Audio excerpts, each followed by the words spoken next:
Coming to you live from Saint Petersburg, it's the 10 Point Podcast.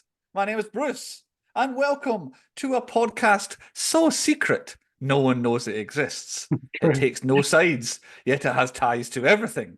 Its sole purpose is the rating and reviewing of motion pictures. These men are selected at birth, rejects, orphans, all unwanted and disposable. They are made experts in every aspect of film and programmed for one purpose, to rate a movie out of 10. With me this week, that's not a woman, it's Andy. Ah, You're not a woman, are you? As far as I'm no, aware. that's true. And secondly, he's not wearing any underwear. It's That's true. Chris. I'll stop talking so I can get some sleep. We are the 10 Point Podcast. Welcome to the most recent episode of the 10 Point Podcast. I don't normally say at this sort of point here. We rate and review movies, don't we, lads? And you guys are in the same location again. I know. Which is Regular thing. still a bit unusual for me to Not get quite used as to here. drunk as last week yet. No, Good, I'm glad. We're gonna have a pre-Lambrini. Things went off the rails quite quickly during Apocalypse Now. I felt like I was going down the Numb River myself. When I was in the video, we were very much normal to start off with, and about an hour in, we didn't make any sense at all. There was one point where you two had a conversation. I don't know what you were talking about. I didn't sat there realise it was on listening. for an hour 40 minutes until Yeah. Sean. My dad texted me the running time before anything else of that Okay. podcast, so that was his reaction. Anyway, morning podcast. we are a long running podcast with some long running episodes. I expect this one to go nothing like as long as last week, but we'll come on to what we're reviewing in a bit. Google 10 Point Podcast. You'll find us 10pointpodcast.com. It's a website. You can get videos versions on YouTube, which is maybe going through a revamp. That's why there's not any new ones up there. So we'll see what's happening with the YouTubes.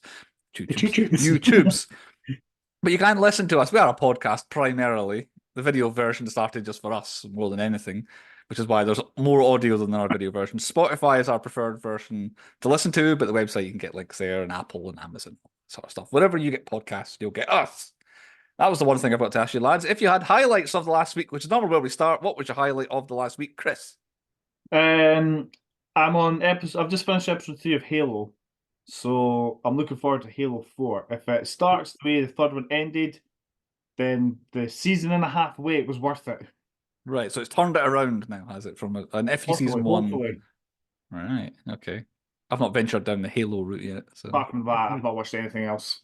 Halo, I might have been the big watcher this week. Andy, have you got anything that you've watched in the last week? Well, first of all, my top pick has been brought to you by Moffat Toffee. It's the new beer that's not actually been labelled. I see that. Unlabeled beer. From a review of what I'm going to review. Oh, right, okay. Well, that's better than the last one. Yeah. You can taste the toffee in that one. The last one you couldn't. It tasted like shit. What would you rate it out of 10? That's a salt. Oh, I was going to go a 7. Same with Chris, 7. A 7 out of 10. Room for improvement, but it's pretty good. So I'm going down the Chris route. I watched Halo episode 4. So Chris okay. Put it this way, I shouted at the telly more than I've ever shouted at the telly in like the history of watching TV shows.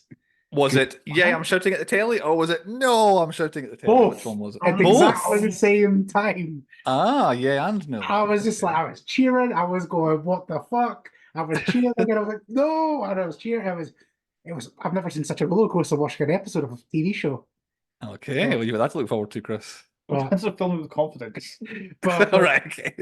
that's all I've watched. I'll hopefully get back Right. into the movie bandwagon soon, but just TV again. I've had a very busy week, so I'll leave my movie to the end. What I've watched all of in the last week, I watched all of Echo in 2 days, the most recent Marvel series. I didn't hate I it. quite liked it. The first episode was what I thought the show was going to be, and then the rest of it's in Oklahoma, which is not what I thought it was going to be. Exactly. My but that was God, all right. what an anticlimactic fucking end episode, though. That pissed me off. Yeah, I was just talking about shouting at telly. When the last scene of the last episode, I was kind of like, why are they there? Why is this person there? Why is that person there? Why is this all happening here? How is this going to end? Like, they're not going to end this how it looks like they're going to end it, and then, oh, well, they haven't actually ended it, and then we just carry on into something else. It was the least final episode of anything Marvel's ever knocked out to try and continue on with all the everything that they're trying to do. Quite liked it, but it's not going to go on my massively rewatchable. What I've got into and I can't believe it is as good as it is the original animated X-Men series that I used to Oh watch when I yeah, was a kid. That was Because absolutely X-Men banging back in the day. X-Men 97 is coming out in about a month, I think, which yeah. is them continuing on the story from this. And I was like, And I they took all love the this butts kid. out and the boobs. Is that right? Okay. Yeah, people are pissed. There's a couple of there was an episode with Rogue earlier on where the camera it was Yeah, on honestly her the butt. camera lingered on every part of her body at times. It Yeah. was like it's a kids animated show. Anyway, I can't believe how good it is. I didn't realize how good a show it was when I was a kid. I was like, oh my, explosions and mutants and all that sort of stuff. Watching it back, I'm like, this is a great show. And I watched like the entire first series in the last week because you knock out a couple of them at dinner time. It's just oh, that's it gone. It's like 40 minutes to watch two of them. They're gone.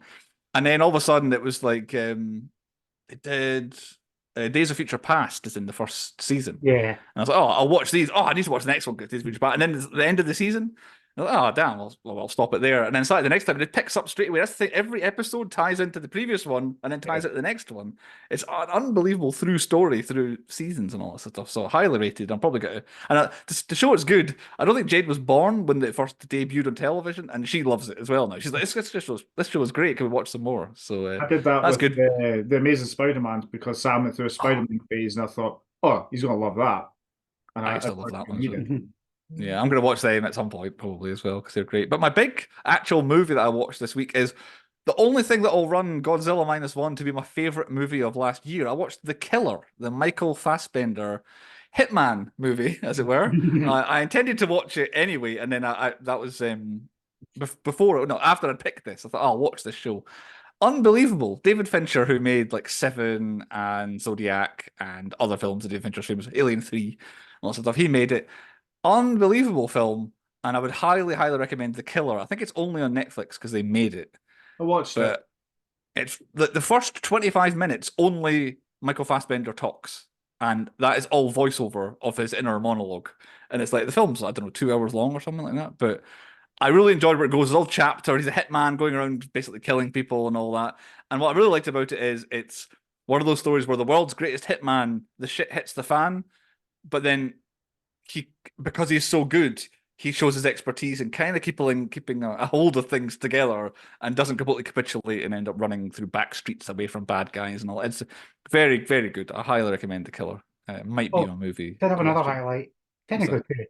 One, the Deadpool trailer. Because that was pretty epic. I think I've seen that. I didn't know there was a Deadpool. Is it very What? recent? Right. It was a few days ago. A few days ago. I don't think I've seen that then. Oh my god, you're missing out. It's Jude worthy. However, also, out of nowhere, Borderlands. Yes. Oh yeah, yeah, I saw that Which as I'm well. calling Guardians of the Galaxy 4. It does look like it. It's very Guardians. It yeah. looks pretty epic. I love a new story. Even though I've seen that game about 1,000,001 times and Bly's played it for infinite times. So, but for me, as somebody who's only kind of done a quick run through, it looks pretty banging. Good. I'm Which glad. ties Yeah, into movie games that we're doing. movie games, yes, which I will then proceed, I should say, with that. On to point number 1 of the 10-point podcast this week. And the point of the podcast this week is the 2007 conspiracy action crime thriller Hitman, based on the year 2000 video game Hitman, codename I thought it was 47. earlier. I thought it was later. I was surprised it was as far ago as the first one, as the year 2000. I think I tried to look and see what it's based on. It came out after the first 3 games had been made, but I think it's mostly based on the first one, I think, in terms of I anything. thought the game did come out earlier. That's what I was saying. Yeah. I feel old. I know. Codename 47 is the name of the game by IO Interactive and IDOS Interactive. They were famously made. Tomb Raider did IDOS, and IO Interactive basically they still make Hitman right through to right now. It's still their #1 game is what they keep I highly making. recommend playing the remastered versions on Game Pass. They're fucking amazing. 2016 onwards, what's now Hitman the Assassination something or other? A World of Assassination. Really good games. I really like them. I've only played Pretty much maybe all of them in one go now. It's like you can Yeah. do the whole thing through. It's amazing. Yeah, that was it. They basically gifted Hitman 1 and 2 to those who had Yes. Hitman 3. So if you just buy Hitman 3, you've got them all. But yeah, very, very good games. The new ones, I can't speak for the old ones. I never played them. The movie, though, just called Hitman, written by Skip Woods, famous for writing Thursday, which I've never heard of, Swordfish, X-Men Origins Wolverine, he wrote, which, oh god, sorry, Skip. The A-Team, the 2010 version. A Fuck. Good Day to Die Hard, which was Die Hard 5, I think. Yeah. And then Sabotage, which I don't know. And then he also wrote Hitman Agent 47 when they rebooted the Hitman movies with Chris's favourite actor of all time. Yep. He loves them. Well, I know what you mean, but I'm trying to think. I've only mentioned him twice. No, sorry, just the way you're blowing your cheeks Yeah. out as if you had something to say. You love He them. plays a Hitman. psycho, that's all. He does play a psycho well, you're right. Hitman, directed by Xavier Gens, who is famous for directing Frontiers, Hitman, The Divide, and Cell. And when I say he's famous for directing Hitman, he was removed as director and editor of the film when 20th Century Fox decided to reshoot and re-edit sections of the film 1 month before it came out in the end. Basically, when the film was supposed to come out, they were like, no, we don't want it to be R-rated. We want it to be, I guess it ended up being a 15. And we don't want to do that. So they changed chunks of the film with a month, basically with a month's time to get it brought out and sacked. The director was told he would not get final cut of the film, and you're out. You know what's the final Xavier. cut. Yeah. Yeah. Mm. The film stars as Agent 47, Timothy Oliphant. What a Now, man. we're gonna play some games here. Normally I do what are they famous for? I tell you what they're famous for. You're gonna tell me what they're famous for, and I'll tell you what you've missed and all. So Timothy Oliphant, what's he famous for, guys? Since you're both together now. Gone in 60 Seconds is not what he's famous for, but he's in it as far as the podcast goes. Anything else? What is Timothy Oliphant from? Justified. Die Hard 4. Yeah, Die Hard 4, the bad guy. Yes. Oh. Justified is a tick. IMDb agrees with you on Justified, but you've not mentioned the others yet. What? He plays a I know. cop. Is it a series or a film? No, it's just That's Justified you're thinking of. Oh, unless you mean Deadwood, which is Oh, also what Deadwood, he's very yeah, famous yeah, for, Deadwood, which is yeah. not what IMDb think he's famous What? for either. It was some rom-com he's in, isn't it? So Girl Next Door. that's not one of them. I guess he was in that, yes, but it's not. But Go, from the late 90s, the film, he's famous for being in Go. That is after having been in Scream 2, which is yeah. probably the first thing I saw on the list. I He's got not that. famous for being in that. That wasn't one of the things he was famous for. He's not famous for Hitman either. That's not a trick question. A Perfect Getaway is the next one he's famous for. Never heard of that film. Oh, that's a belter. That's with that woman in the kidnapped. Oh yeah, not unlike this film then that we're doing No, this week. it's better. He's played a civilian in it, man. Who the hell's in it? It's a woman. Give me 1 second and I will try and find it. It's an actual banger of a film. Perfect Getaway. I am at it, and who also is in it is Mila Jovovich. That's it. I knew it. She's the top star. That's It's a in banger it. of a film. It's well worth a watch. Well, there we go. We might have incepted Chris with it then. No, Um, absolutely not. The next one is one for me, The Crazies, when they remade that in about Oh, yeah. 2010. I quite like that film. That's from my long list, I would say. That might be my next Oliphant film I would ever pick. And then Justified was the last one. No mention of Rango, where he's in Rango, the animated movie about an iguana, or whatever it's called. But yeah, there we go. That was Boba Boba. No, Mandalorian, Boba Boba. He's only in 3 episodes total in Star Wars, which it feels like he's in loads. He's in 3. He's only in 1 Mandalorian episode.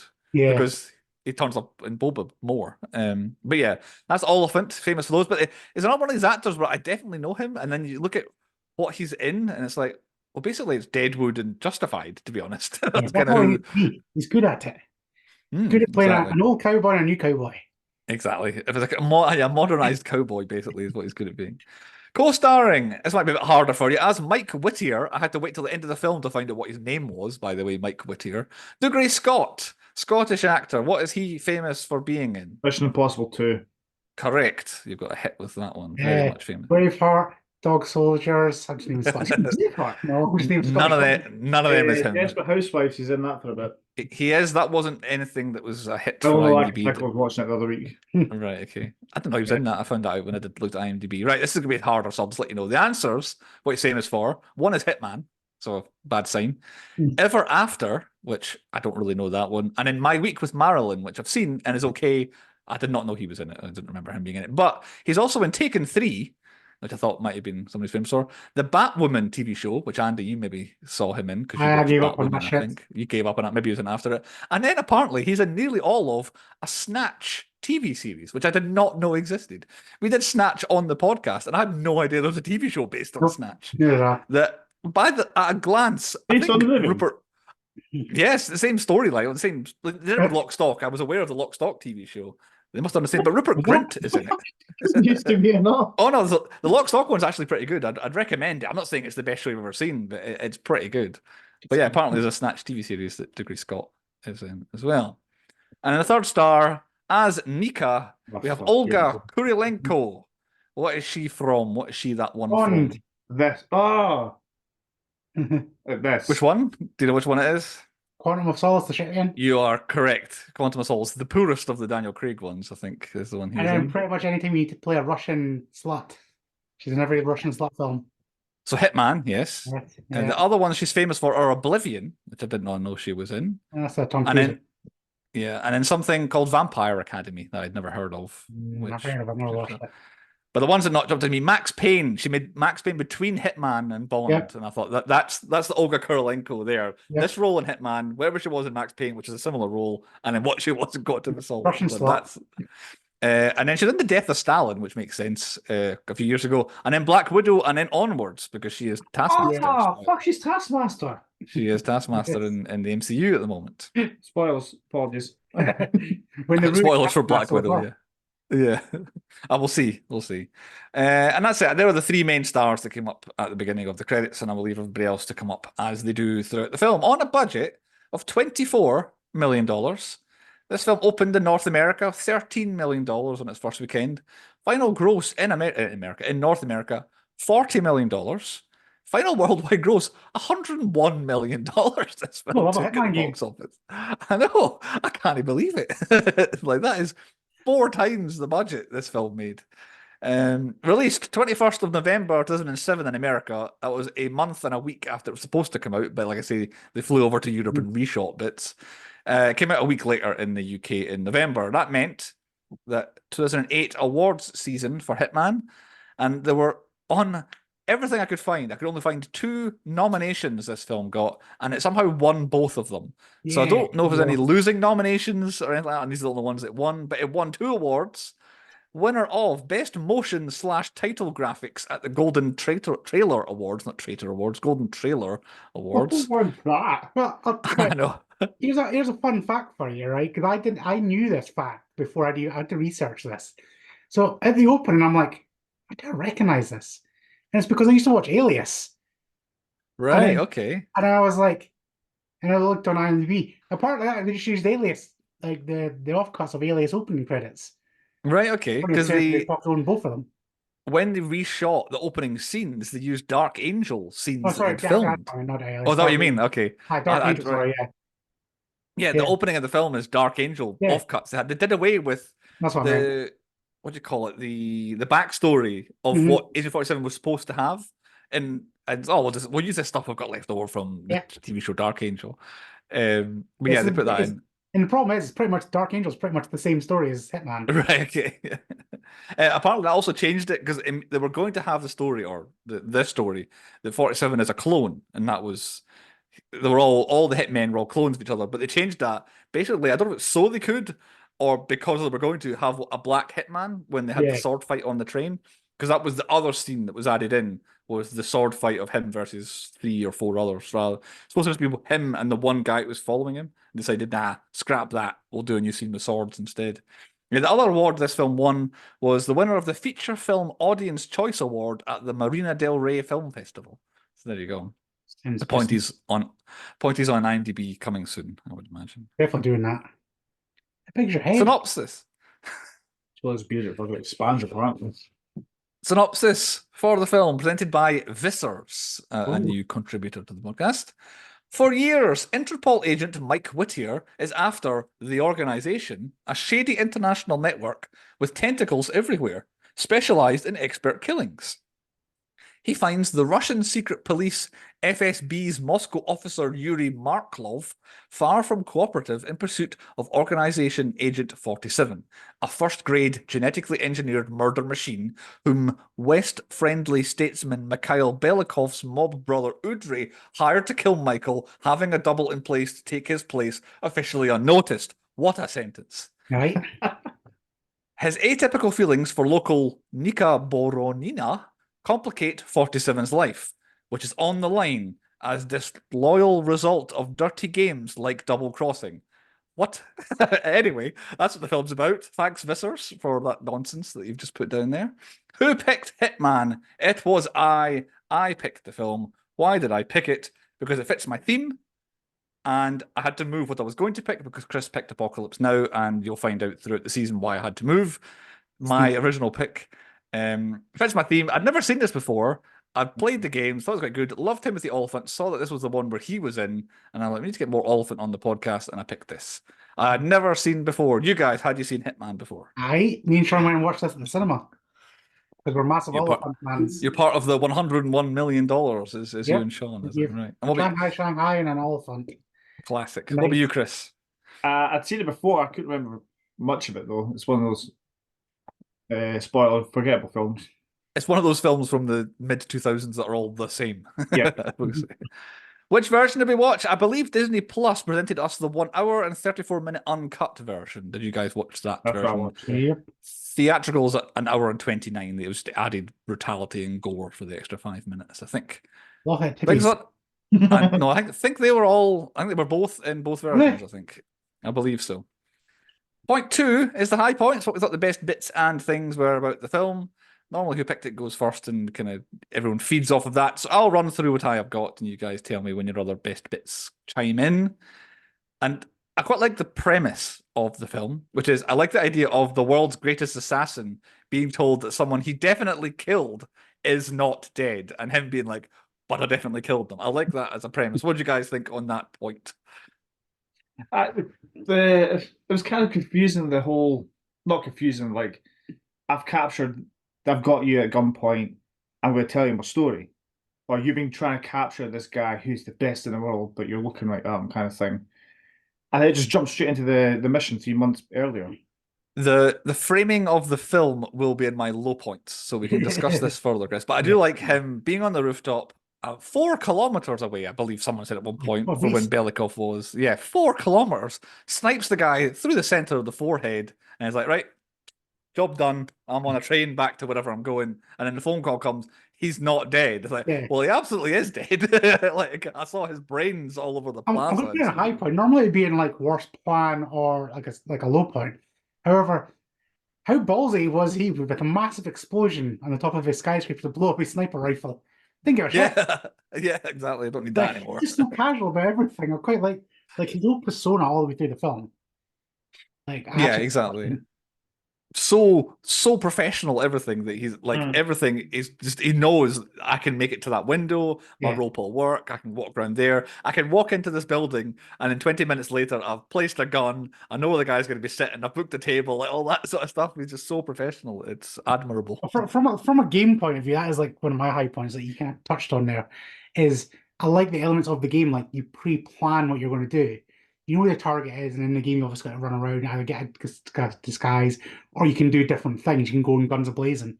This has got both elements of that, because obviously Hitman you can play without like killing anybody other with no stealth. Yeah, you can do no stealth or full stealth. You can do both. And he does both of this in the thing. So from a game point of view, which is like some movie films just kind of completely go and make their own shit, this fairly sticks to the game fairly well, like the premise of it. What I didn't think was going to happen, like I did not know this entire film basically is going to be in Saint Petersburg, because that is, in my experience with modern games, they're kind of, that's how the games are framed. It's like, you're 47, you need to go kill this high-powered Russian oligarch, and you're going to St. Petersburg, and you spend the next day of your life, whatever you want to call it, in St. Petersburg trying to plot how to kill the guy, and then job done, and then the next episode happens in your different country. I thought this was going to be a bit more James Bond. Like, we had the bit where, was it in Africa, where the guy had the thing in his throat at the beginning? And then, that was great. That high point audio on Disney, because his voice is all like, and I was like, oh, for fuck's sake. Yeah. Well, I was trying out my headphones with my new television for the first time as well, so I had the same problems. And then there was one of my low points that I'll talk about here since I mentioned it, was how badly dubbed and ADR'd the voices were on this film.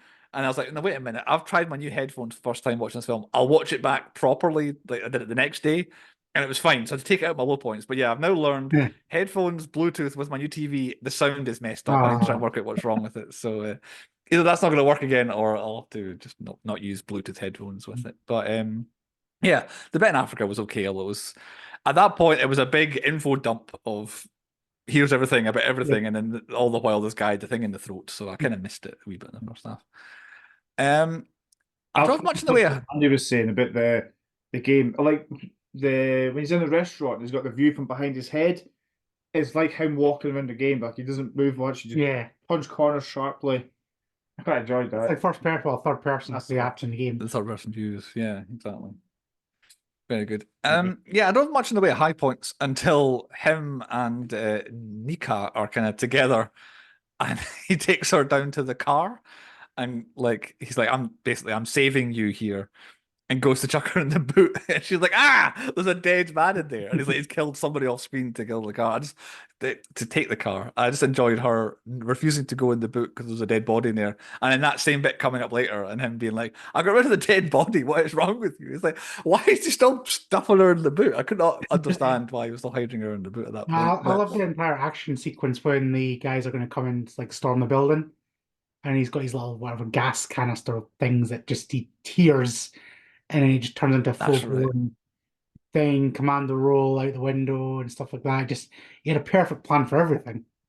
You're right. I do like the planning aspects of the film where he's got meticulous little things are all here and all that, and he goes and he checks his rope early on to make sure it'll hold him and all that sort of stuff. Yeah, that is a good little high point there. And even when he does he pre-plants his gun and stuff like that. I love that whole scene. Like, I like the scene between him and Nika in the restaurant as well. I thought their table banter was quite good. Which is what one of my high points actually is. I don't actually mind the wee love story between Agent 47 and Nika. That sort of thing would normally really grind my gears in this kind of film. But I thought they had quite a good rapport. Her character is the deepest character in the world, basically. But there's a bit of backstory there. But I quite like their banter and the toing and froing. I feel she was kind of abandoned at the end of the film. She's got a major case of Stockholm syndrome, though. Yeah. Oh, undoubtedly. But I could see why she would fall for him, and he was definitely falling for her, despite the fact that he's not programmed to be that way. But I quite like their little love story. So I only literally have one more high point to talk about here, and that is Belikov's his brother's house, Udry. Well, before that. So literally the first half of the film was my high points. And my last one is the St. Petersburg station. Up until the sword fight. Specifically up until the sword fight. This is before I knew the sword fight was added in. Cloak and daggers.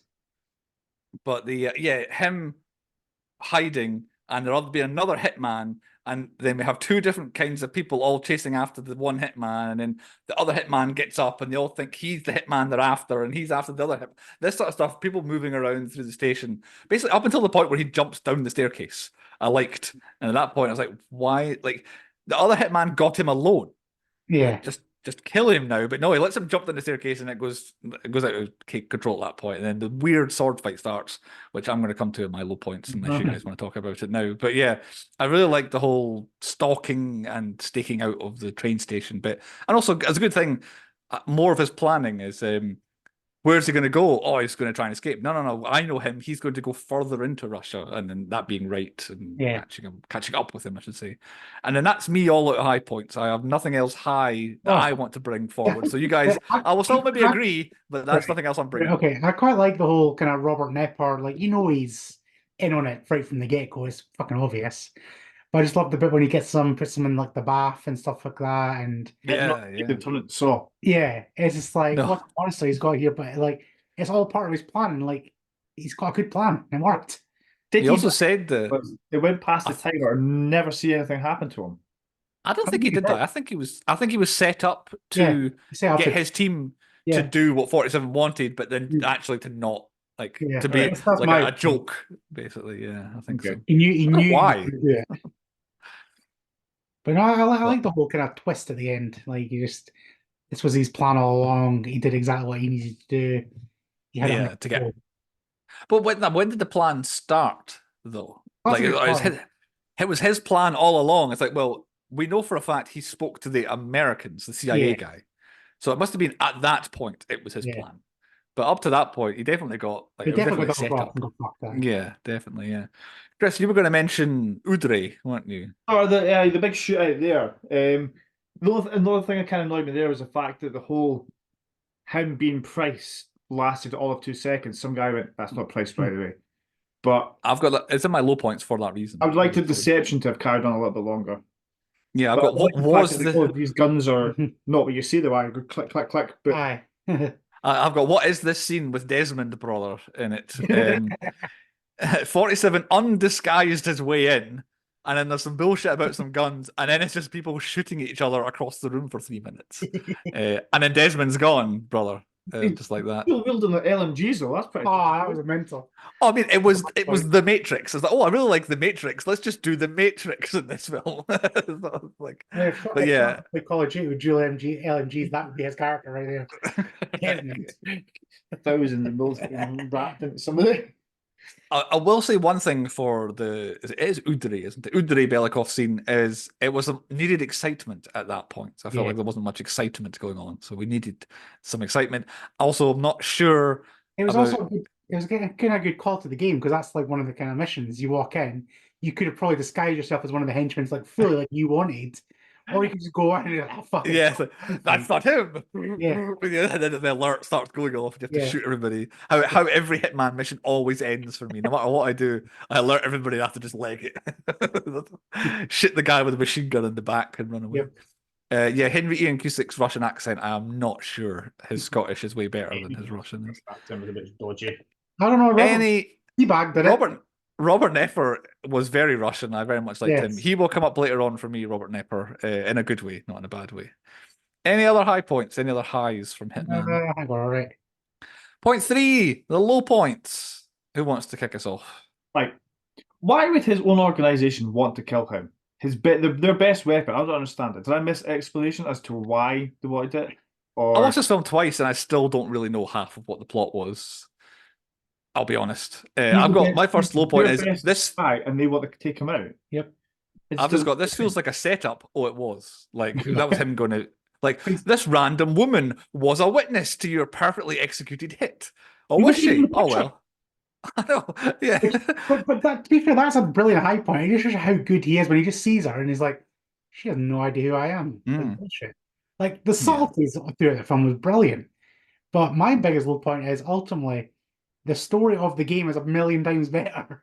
Undoubtedly, yeah. It's the same thing happened in the games at he gets double called. Him and Diana basically get pushed out of the organization because he realizes because he basically thinks he's a hitman for ultimately kind of almost kind of good, but not good, if you know what I mean. Like he's eliminating targets to better the world. Better the world, exactly. Yeah. And that's what they were all trained to do. But ultimately, they get massively like it's basically all about money. They'll take out whoever it is, and that's what the organization does.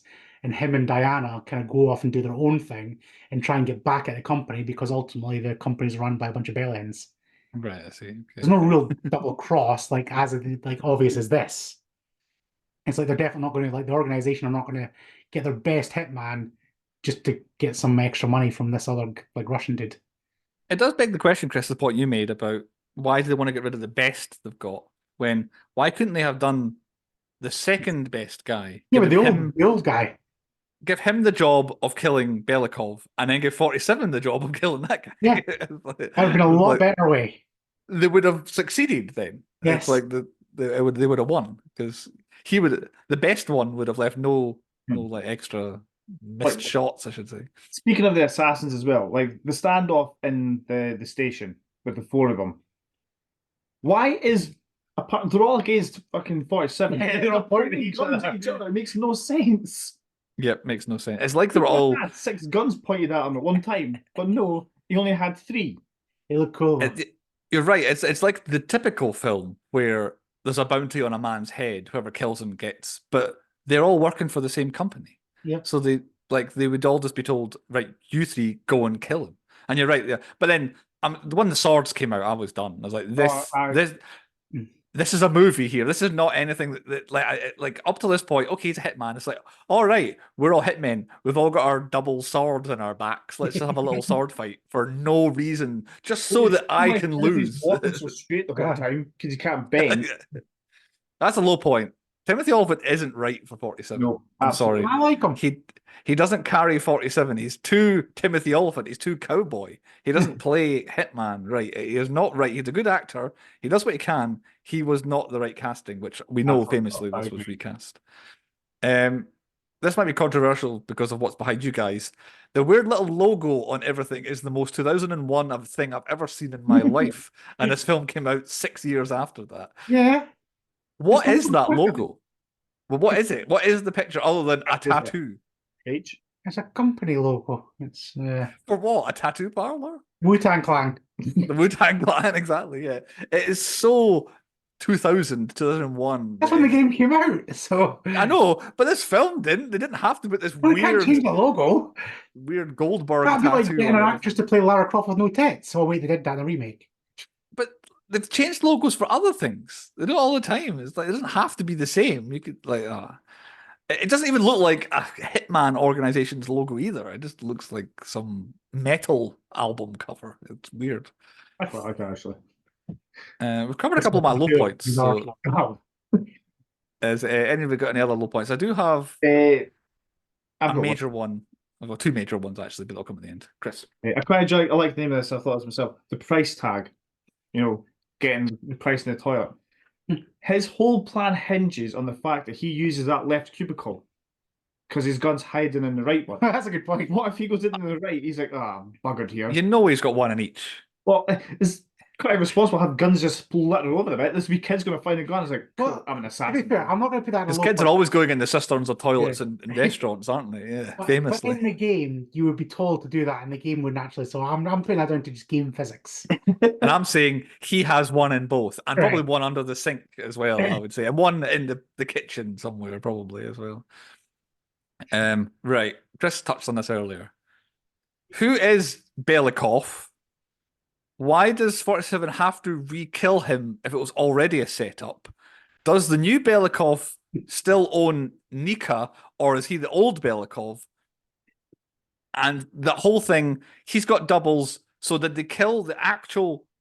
Was he the president? Even that I'm confused whether he was the And president. he or killed a not. double. I basically put him down. He's Putin right now. Mhm. So basically, that's how I just all right. He's killed Putin. Oh no, Putin's got a double. That's where we're at. Right. So we think he killed a double, First one not was a the double. right. But then why did the guy at the end have the I have had facial reconstructive Yes. surgery? They put like a Teflon thing on his cheek or something. Guy said. He said the pain. Oh, to replicate the But face. that's to make him look like Belikov. Yes, exactly. They have a face-off thing.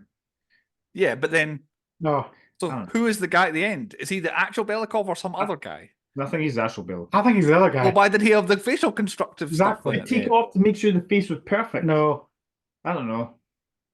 And also, yeah, Got a Teflon frame put to your face. but what the original guy did. No, unless He had he's his the other own guy face. that can control him. Yeah. And he just got big. He got power hungry. I think he did.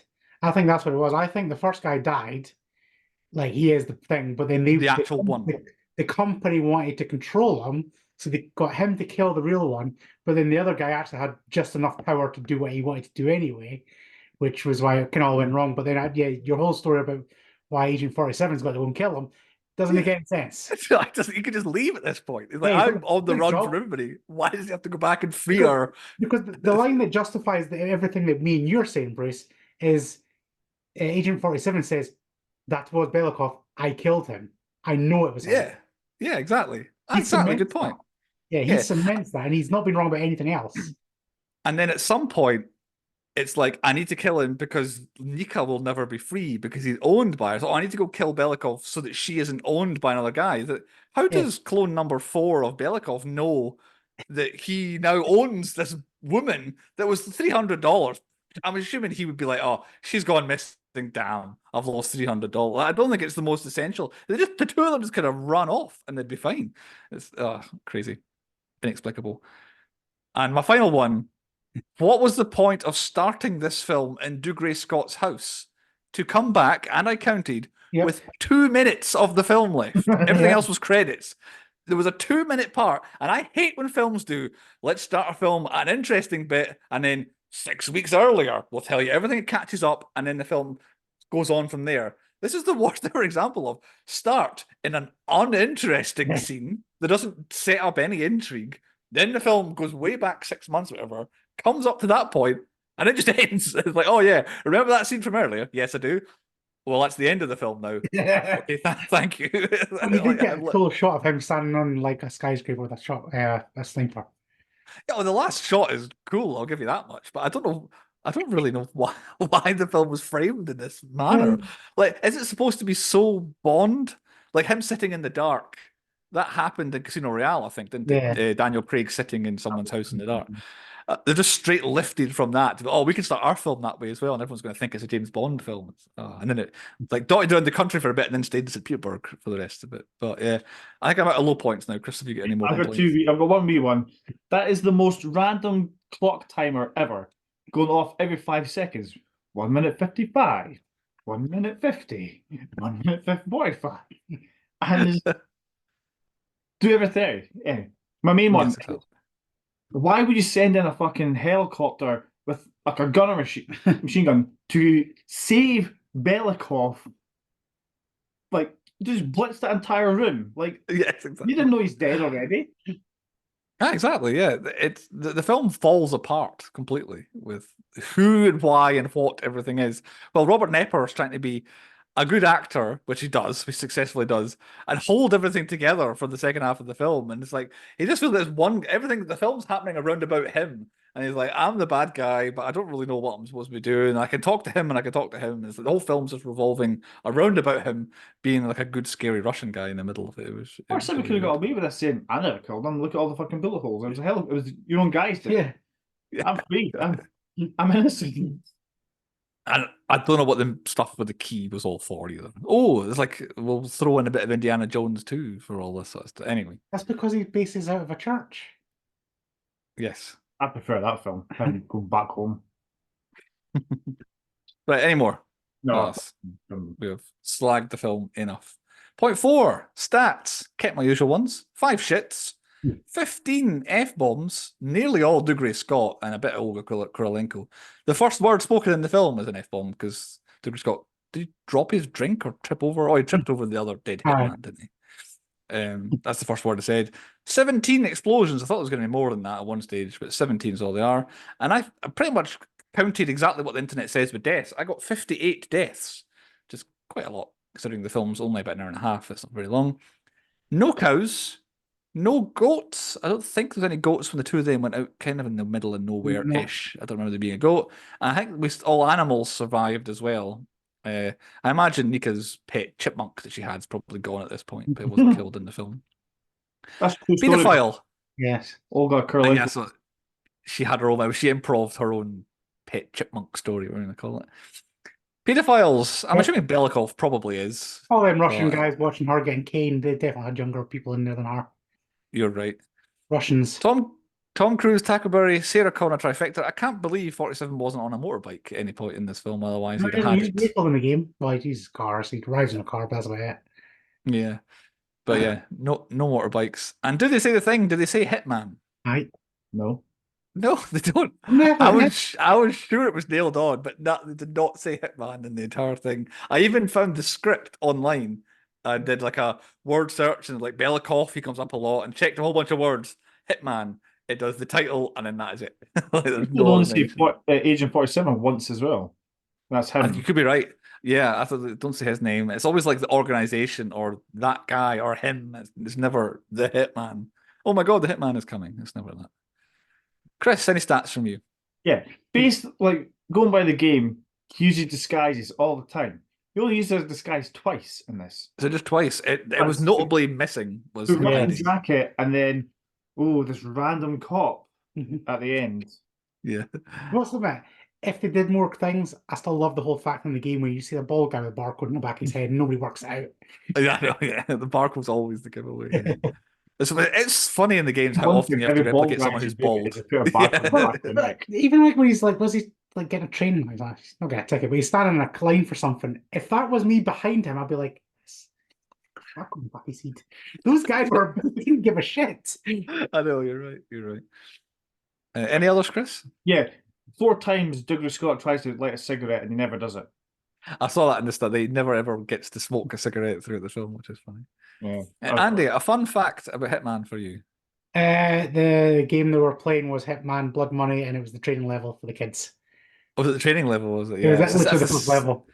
Is it the second Hitman game? I think. Blood Money, second game. Yeah. Right, second game. My little fun fact: Vin Diesel was supposed to be Agent 47, and then he decided he wasn't going to make it, and then Jason He's too Statham bulky. passed. Aye.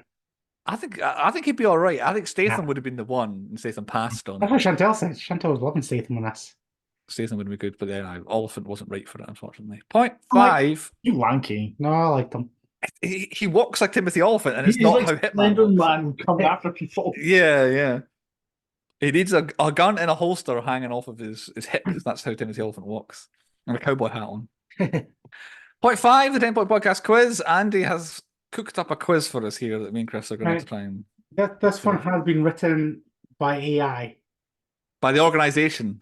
by the organization. So I'm not. Diana was a bit of an AI, really, wasn't she, with that weird speaking computer that she was on? That was awful. So... And she was the I know. thing, the best thing about the game when she's speaking dirty in your ear. Oh, really? Spit take from Chris. Right. Right. So these questions could be all over the shop. I don't know. AI typed up for me. I even give you multiple choice this time, but I'm not going to give you guys that luxury. So yeah, I'm going to butcher some names here. So who wants to go first? I'll go first this time. You want to go first? First last time. Right. Question 1. What is the name of the organization that trains and employs the Hitman? What are we going for, a game or movie? Movie is just called the I bet- organization. If this is all about the game, I'm going Agency. to crack. What are you going to go for then, Chris? Pick one. I'm going by movie. I'll say the organization. Wrong. Bruce. What? Did he say the agency? I'll go for the agency. It's the agency, yes. It Oh, is. God, here we go. Shenanigans and fuck this. Fuck that. Yes, I agree. Okay, Bruce. What is the code name of the protagonist Hitman played by Timothy Oliphant? His code name is 47 or Agent 47. Agent See, nervous 47, about the I fucking movie. think. AI. But I think like AI. You know, think like her. I think like a robot. Right. Chris. 12. What is the name of the Interpol agent that pursues Agent 47 throughout the movie? Mike Whittier. Yes, very good. No. Unless AI disagrees. So Bruce agreeing with me. Well, can you repeat the question, please? I'm giving Chris a point for that. What is the name of the Interpol agent who pursues Agent 47 throughout the movie? Right, so I can go two routes here. I can either go the actor that plays what Chris said, or I can go the other one. So I'm going to go Dougray Scott. Nope, it was Yuri Makarov. He's Robert Nepper. He's like the Russian something, or he's KGB or something like that. I told you, AI. We're letting AI go. Jesus No God points. Christ. It's funny. We were just coming up to that. I was like, oh, it's getting worse. Right, Bruce. Oh, God. What is the name of the woman who becomes Agent 47's ally and love interest? Right, it's Nika. Do you need the whole thing? I need the whole thing. Nika Boronina. Yes, it is. See, in the game, it's fucking Mei Ling or something like that. You're right, yeah, something like that, yeah. Let's see if you can redeem yourself, Chris, with AI. Come on, Chris. Get a grip. Chris, Hello. get in the game here. Right. What is the name of the Russian president who is assassinated by Agent 47 in the beginning of the movie? Mikhail Belikov. Yes, it is. Look at that. Well, see how easy it is, Chris, when you actually think When about you it. know, Chris. It doesn't explain how we're fucking flipping between game and movie here. I'm slamming on myself because I'm so angry. AI is never wrong. It's going to take over the world one day. Chris, what is the name of the weapon Agent 47 uses to kill targets from a distance? Gee, I have no idea. All I can say is a sniper rifle. I know no more. That's simple. It's not that simple. You got it wrong, Chris. Right. Chris, I'll help you. It's a Carrick. All right, I was going to help you, but you got it wrong. What I was going to do was I was going to give you 4 things. I was going to say, was it a Walter PPK? No. Was it a Desert Eagle? No. Was it an AK-47? No. Or was it a W2000 sniper? Oh, W2000 Sniper. You got it wrong because you jumped in. I was trying to help you. No points. Where am I going? Looked like the one from Call of Duty. Chris or It's Bruce? Chris first. What is the name of the song that plays during the credits of the movie? Oh, All I've got is the one that starts Ave Maria or something like that, but it's not that. is he right or wrong or? He's whatever? right. He's right. Oh! Yeah. That's what I was going to say. Yes, I'll you're give my very reason. right, Chris. Right, Bruce. What is the name of the actor who plays Agent 47's friend and contact Agent Smith? I do have the cast in front of me here, so I could, but I am winning. I genuinely don't know his name. I genuinely don't know his name. I could have cheated, or not even cheated. It's right here next to me, but I'm not Yeah. going to do that. Chris, I'll give you a go. Do you want multiple choice, Chris? I'll try Go to on help you. then. Is it A, James Marsden? Is it B, James McAvoy? Is For it God's sake. C, James Franco? Or is it Why did D, I get James Remar? James Remar. James Remar. Yes, it No, is. it isn't. It's not James Remar. Yeah, he's never James, wrong for it. it's James Faulkner is who it was. Stop. James Remar. It says James Remar. I knew it was none of that ones. I remember the Right, sun. that's it. I'm cheating from now on. That's it. You had your one chance. Oh, yeah. Right. Also, it was good. Like either way, it was going to hand you the answer because quite clearly the others weren't in it. I know. Right, Chris. What is the name of the location where Agent 47 and Nika hide from the police in the hotel? Saint Petersburg, Russia. Not what AI says. Can you give me the question again? What is the name of the location where Agent 47 and Nika hide from the police at the hotel? What's the name of the location at the hotel? Or Yeah. Basically, where is let it? me. I'm just going to say, is it Moscow? That's kind of what I thought, but it's not what AI said. What does AI say? Thinks it's Paris. Oh my god. God damn it. This is like the hardest quiz of This all is like- time. It's just none of Because the right answer. sometimes it's right, though. That's the thing. It's like Right. Last AI question. Who's getting the last one? me. That's right. Which says this is a hard one. I need us to win. It's 3-3 at the moment. Right, this is so- for the win, okay, journalist. And I'm going to show Chris this question afterwards so he knows there's no shenanigans. Right, okay, I'll get to say because Chris will get it offered if I get it wrong. What is the name of the tattoo that all hitmen have on the back of their heads? What is the name of it? I just need a description. What do you call it? I would call it a barcode, is what I would call it. It's a barcode. Hey, I win. The question. Okay. know what your multiple choices were? It was A, barcode, B, a cross, C, a skull, or D, a snake. Okay. Yeah, not even the one that she had. I might have thought it was that. Oh, Can I just, by the way, every time you offered me a second, the second, I never got multiple choice, whereas Chris got multiple choice twice. By the way, I want to point that exactly. out. So yeah. Oh, I'm accepting that for the fact that the one that I got, the two that I got right were fucking wrong. Yeah, I win the quiz according to AI. It makes sense. Well, actually, my tiebreaker question, I think AI might have got wrong as well. They've maybe gone wrong at the end, is it right? What is the name of the actor that plays Igor Berkov, the arms dealer and brother to the Russian president? Henry. Right, so that's Henry Ian Cusick or Desmond. However, it's B, Robert Nepper. Right, so don't worry, AI is not going to take over quite yet. It's not taking over quizzing, I'll say that much. Well, movies of the movies is point 6. Chris, the Temple Podcast universe. Well, there wasn't a lot of returns. Only one actually came back, I think, from the dive I did, the small ones. Timmy Oliphant from Gone in 60 Seconds. That's all I could find. We've only done him before, and he was only in Gone in 60 Seconds, which he was kind of barely in as well. It wasn't real Oliphant. But yeah, that's it out of everyone in the film. A lot of European actors, which was kind of not covered before. I think that's kind of how we did That's it. on 2 now, so he's one away from Holland. Yes. Hopefully get one of his good ones, and we'll get him in there. Have you recast the three of us into roles in the film, Chris? This is a fucking tough one. I don't know who to put. So, like, I put myself as Jenkins, and I put you as Whittier, Bruce. And I put All Andy right. 47. I've got Andy as Agent 47 because he's dressed the part. He's come prepared tonight. He's come as Agent 47. So I thought that. I had you. So I had you as Whittier, Chris, because I wanted to be Jameson, the guy played by James Remar, apparently. I thought that I'll be him at the end. I thought about that. Oh yeah, James Remar, he was in your universe. He's porn. James Remar. We've done him before. Yeah, You've done James Remar. Why have we not done him? Yeah, have you missed him, Chris? God's sake. Who is he? Is he not James Remar in The Girl Next Door? He's Hugo Posh or something like that, isn't he?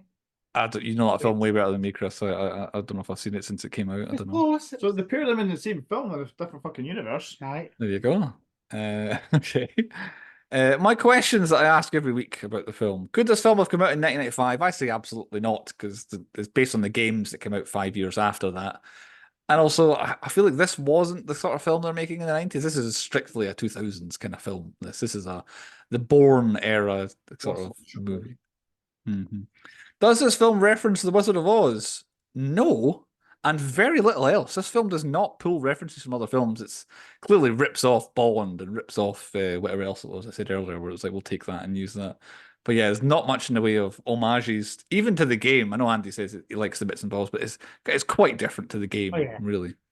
Other than Saint Petersburg, vineyards, they name a few other locations that they go into the game, and Diana and Agent 47. Pretty much everything else is different. It wasn't even any But Diana, either. He didn't like poison anybody or like. No, Yeah, they exactly.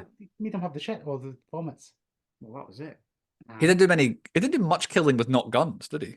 What I It was wanted to see nearly is like the random ones you can do, like where you like unscrew a balcony and he falls off and shit like that. Yeah. That's what I want to see. Or the one where he famously throws the briefcase thing and it just Aye. keeps going forever. That would have been good. Dead Man Walking. Desmond Brother was a goner, I'm afraid. Henry Ian Cusick. I thought Robert Nepper was Dead Man Walking instantly. You think? No, I know. I've never feared for him. However, Robert Nepper's in the wrong movie. He is my who's most in the wrong movie because I kept thinking he was Oscar Isaac throughout the entire thing. Anytime he came in a scene, I was like, do I know him? And it's like, it's Oscar Isaac. No, it's not Oscar Isaac. Who is Teabag. that? And I was like, yeah, it's Teabag, which I've never seen Prison Break still, but Oh. I know the name. He's been in a lot of things. Oh.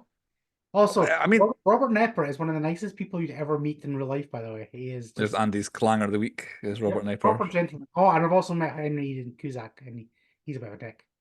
Oh, really, brother?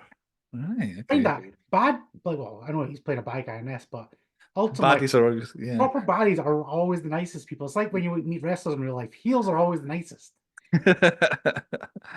I don't know. I could point out a few, Andy, but let's not go down that route at the moment, especially the way the wrestling world's going. Which trope do we want to see die? For me, it's my jurisdiction. That needs to go. I was fine with it in Jay and Silent Bob, but now another film. Well, this is my jurisdiction. No, it's my jurisdiction. Oh, just get over yourselves. That's my trope. Different agencies demanding jurisdiction. Chris, what's your trope? Well, I could have picked fucking Hunters, but perfectly working walkie-talkies just breaking a pivotal moment in films. They're like, oh yeah, wait, I'll see you in 2 seconds.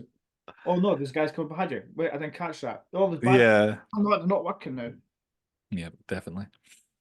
Andy, what's your trope? Mine's the rich cunts taking advantage of women in movies. That seems to happen. Yeah.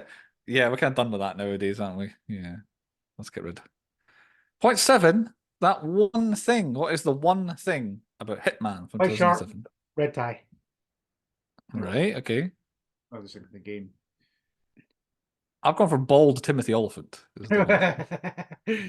My actual one is Olga Kurylenko because until you mentioned films before, I couldn't think of a single film she was in. And she's in everything. She's in a few, but yeah, she's not exactly Samuel L. Jackson I showing up. just can't think of like a film that's just like, if you tell me to like name a film with somebody wearing like a white shirt, red tie, this is like Hitman. I know it's the game.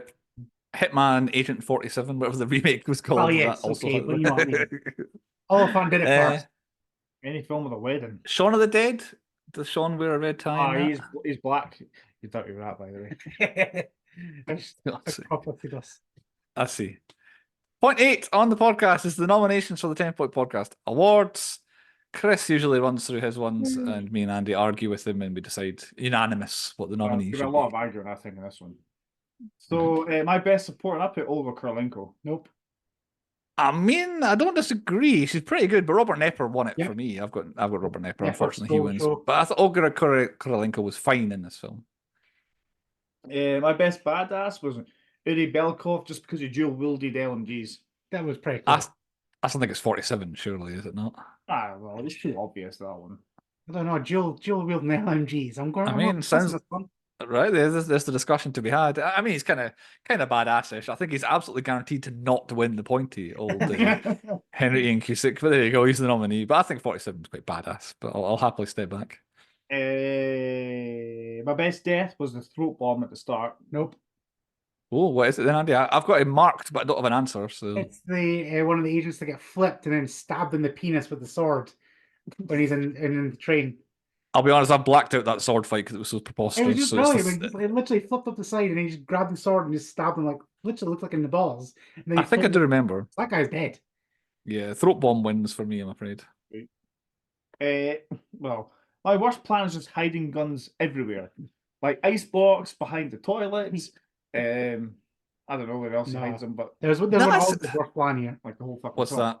The agency getting their best hitman to Ah, you're right. Yeah, just deciding we don't want our best hitman anymore. Because I don't think Agent 1847. He's not like he's not. I don't know, No, radiating good guy. He's not like, oh well, we could get 47 to do the cleanup, but nah, Yeah. he's such a good guy. He's such a force for good. He'd never go through with it. No, you just tell him. He shoots everybody else. You tell him. Yeah, to shoot. exactly. So He wouldn't have So, given yeah. a shit if he just did the plan that we came up with. Get the old Yeah. agent to shoot him, and then him to clean up that one. That should be Definitely. like your Rachel, like you're past it now. You have to do a mission. You're going to get assassinated for it, Yeah. whether you like it or Mm. not. yeah, exactly. Yeah, yeah. I agree with Andy. Chris, you're out with your plan. That's fine. Best weapon, I put the dual Berettas because that's from the game. Yeah. Fair enough. You've got behind you. It's iconic. Yep. Silenced Berettas. Well, did Definitely. I did find myself admiring the silencer at one scene. I can't remember why, and I was like, oh, the physics of a silencer. I wonder who came up with that, and I wonder if they're dead or rich. Whoever came Really up don't with work. silencer. Do they not? Is it a fallacy? Is Genuinely, it- like a silencer isn't for silencing, apparently. Like they're not what you think when you Yeah. don't actually muffle sound, apparently. Oh, It's so what do they do? Where have I read that somewhere? I think Facebook? I think it's the flash more than anything. Ah, okay. So like Right. they're meant for like night ops, so it conceals the explosion, but they don't Right. have to muffle it. Like every movie makes that muffled sound, but The- apparently they don't muffle the sound that well. Ah, okay, fair enough. Where do I? It's why they use pillows in films as well, so it can cover the Yeah. muffle. It's not to silence it; it's to cover the muzzle flare. Worst twist. 47 dressed as a guard. This random guard we've never seen before. We'll just focus in on him because we haven't seen Agent 47 for so long. And Yeah, at that point, I was like, yeah, that's a good show. Yeah, I got no counter. I mean, yeah. Best cameo is the real Agent 47 appearing in the game. Rah, yeah, good one. Yeah, okay, I like that. Cameo, I'll give you that. Yeah. Three times throughout, I thought an actor was the real Agent 47 voice actor. Like I was like, oh, this guy, oh yeah, that's his voice. I was like, no, it's not him. And I was like, later on, wait a minute, that guy, he sounds just like, oh no, it's not him. And then all of them would talk. I was like, nah, you don't sound right, Timothy. I'm sorry. And then someone else would talk. Oh, they're giving a cameo to that. No, that's not him either. Three times I thought it He was would be the somebody good else. one of the assassins that get killed. Yeah, Actually, Yeah. making him Agent 46 or 7 or 74. Yeah. Best exit is 47 exiting the hotel room as he gets blown up.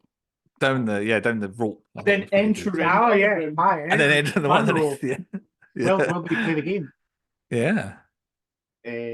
Best costume is iconic Hitman outfit. Oh, yeah, I guess so. Yeah, I've done away with costume from my nominees. I've so got I don't know that if it'll... very much actually. I just need a suit jacket. And shave your head and put a barcode in the back of your head. Job done. We don't see the back of your heads very often, so I don't think it needs the barcode. I mean, this could go down as worst plan as well, but I'm putting it to Chewbacca award. Is the Russian police or army using a fucking gunship to rescue their president and just blitzing the entire room? When it comes to plans, I've realized I do have a best plan written in here. Was Yeah. it, I'm out now. So Is- carry on. is Belikov's plan a good plan? Well, faking Like, or I mean, again, Getting I say agency to- Belikov. Like, getting the stunt double to hire the agency to kill the real Belikov, so you can become the actual Belikov to gain power. yeah, the whole like Yeah. kill off Belikov, but I'm still Belikov. Like, I Yeah. mean, the whole thing, the agency or the organization killing all 47 is a bad part of it. But him being like, if we pay someone, a Yeah. very good hitman, to kill the real one, and then I can just continue to be him. And that one person that knows Belikov is definitely dead, we just kill him as well. Like, that seems like a good plan. Wonder if all But wonder if Joe Biden's like stunt doubles going. It's a good fucking plan. Let's do that. I bet Saddam's crew were definitely lining it up. Oh, at some point. 100%. They were all over it. Is 47 just the wrong place at the wrong time? Because they Yes. asked him while he was in Russia, "I've got another mission for you. Do you want Yes. to do it?" Ah, right, okay. I think it was a yeah. quick thing because they knew he was going to do his big look at me presidential election, and they're like, now is the only time he's going to be out. Kind of like what Putin does now. He stays indoors.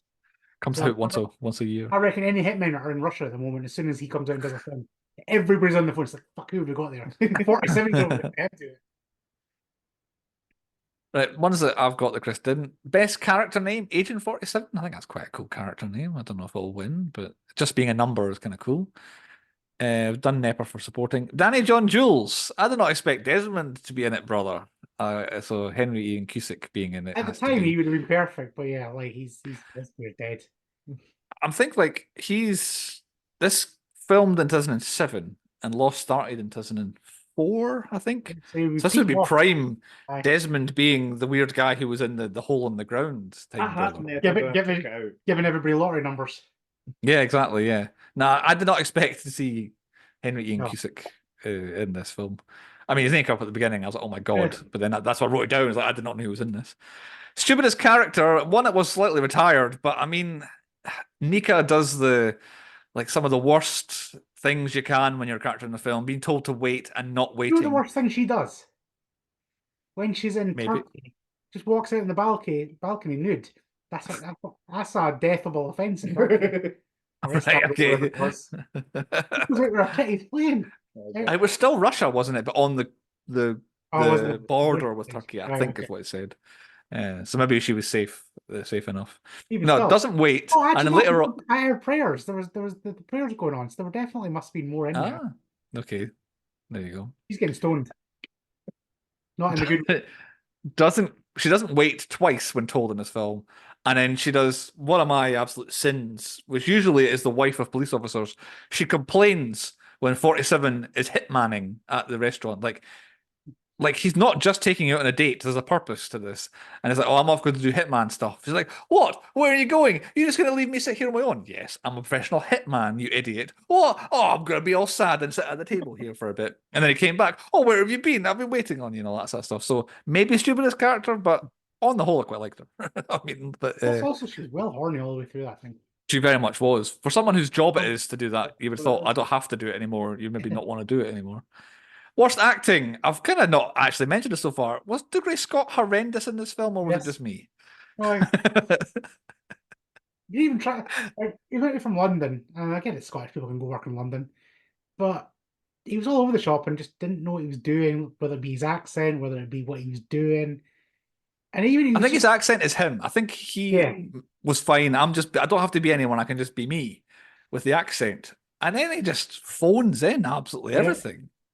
And it's like he's reading off. It's the worst bit is when he's meant to, like, when he's out doing that listening, he's like listening, his mates like actually proper hamming up the acting even more. He's like, yeah, and then he gets out of the car. It's like, we were meant to be there. He's like, all right, well, I'll just go then. It's like he just gets back in the car. He's just like so off with the whole thing he does.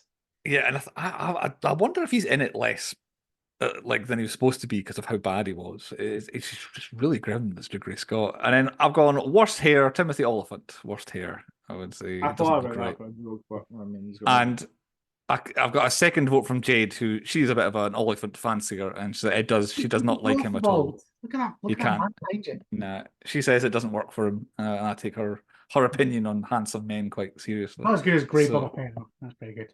Well, exactly. I think that's maybe where it peaked for her. Yes, he's very handsome in Boba Fett as well. But yeah, this is worst hair. I don't like it, Timothy. I'm glad you didn't do any more. Point 9 on the podcast is the moral of the story. Oh, product placement, Andy. I forgot to mention product placement. Oh, product I don't have placement. Yeah, I'm just gonna go for Hitman games because yeah, pretty much other than gun brands and like Desert Eagles and stuff like that, it was pretty much just the game that shoehorned in. And it was quite literally a product placed. Like we remember we're a game. Oh yeah, they're a game, aren't they? So yeah, that's a good one. Point 9, moral of the story. What lesson were we supposed to learn from Hitman? Chris, what's your moral of the story? don't trust who you work for; they'll screw you over. Right, good. I've gone a bit meta with mine. With try to use the plot of a successful video game franchise in the film adaptation. I've gone with my moral of the story because they don't really use the plot. And Andy, what's your moral of the story? $300 sluts are not worth the money. I mean, yeah, okay. I'm not going to debate that. We do have time. This is on pace to be the shortest 10-point podcast in years, so I could debate it. Point 10 is the 10-point rating where we rate the film out of 10. I've gone me, Andy, Chris in order. My little blurb at the end. This film is just there. 3 points out of 10. This film exists. There's nothing awfully wrong with it. But I can't think of anything that's right with it, really, to be honest. It just exists. So 3 out of 10, I think, is overly kind to a film that I will probably never, ever, ever, ever think about watching again. Andy. I love the Hitman game, so I was buzzing. That's why I went to watch this at the cinema with Sean. I love the Oliphant. Like, Sean loves the Oliphant. This film is not as good as the game by any means. The story is pretty shocking. I bet 1,000,001 other films have done this better. But yeah, it's all right. So for all right, it's a 5. 5 from Andy. And Chris, what's yours? The Bourne Identity did this 10 times better. So literally the It did. exact same thing. Yes. I'm giving it a very generous 3 as well, Bruce. Oh. Timothy Olyphant is just not right for this part. I like him in other things, but not in this. Definitely. I very much like him in other things. But I'll never watch it again. What? Yeah. I won't ever watch it again. A 4 out of 10. Somehow that averages out to a 4 out of 10, which I think is definitely kind. Andy's 5 dragged that up. I like it. I like a good potential film. Oh, by the way, speaking of potentials, and it's the film that Chris hates the most in the podcast, Tank Girl, get a reboot. Is it finally getting it? Margot Robbie producing it? I don't know. I don't hate it as much as The Room. Well, it's okay. But anyway, Tank Girl, just saying there. Potential. It could be good. It has potential. You're right. It could be something good. I can't really remember that vividly, but I remember aspects of it. A 4 out of 10. Do you have a guess? You get 1 each of what my theme is. Bald lead cast. No, it isn't that, funnily enough. It was going to be Vin Diesel, but then no, it's not. Chris, what's your guess of what my theme is? Dog shit movies. Was there any in this? I don't know. No, that is not my theme. Both guesses are out, and neither of those are correct. More in about 4 picks' time. Next week's pick is the pick of destiny, not the film, but that's what we're calling. When the 3 of us put our heads together and think, what film should we watch this week? And we're going to kill some birds with some stones here, because Dune Part 2 is coming out in cinemas this week. So we're going to watch Dune Part 1 from 2021. Watch the original. The action adventure. Timothy Chalamet, Rebecca Ferguson, Oscar Isaac. Get on. We'll get on to it. But like my Dune love, I've got an affinity for Dune, right? Now, I've never read the books because they're like this thick. Because of books. They're huge in the books. My Dune love came on the PlayStation when Dune the game came out. Is there a game? I didn't know there was even a game. Do you know Command and Conquer? Uh-huh. That premise is based on Dune. Right, okay. So Dune was first, and then basically what you have to do is build concrete, and then you can put your planets, buildings on. If you go into the sand, big sandworm eats you. Right, sandworms, yeah. And then Command and Conquer basically took the sandworm thing out and just made shit. Made it a bit war. So from that point of view, that's where I knew Dune. Then I remember going back and watching like the 80s or 90s. I think it was 80s, wasn't it? I could be wrong. 80s, absolutely loving it with Sting.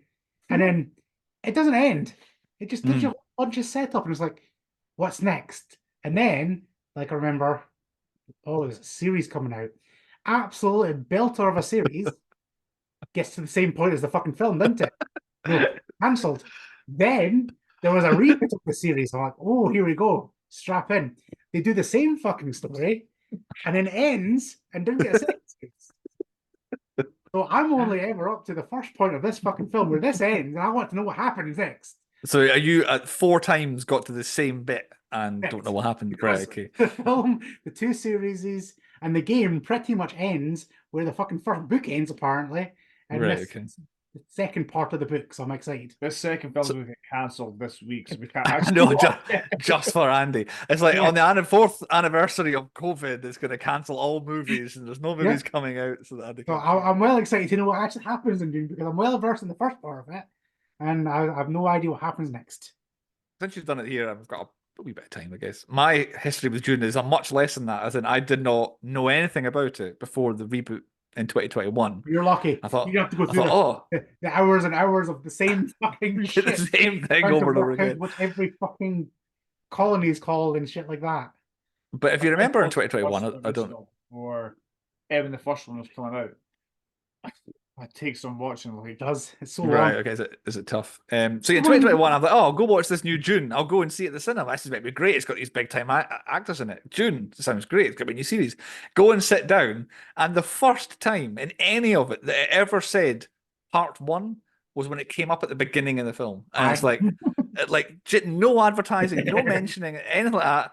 I knew there was old versions of it. I didn't do any more reading. I didn't know it'd been the same thing 3 times to the same point. I just thought, here's this new thing. It's meant to be great. And yeah, part one literally at the beginning. I was like, I was skeptical to go and watch it because I was like, how far are they going to get? This film's like 3 hours long.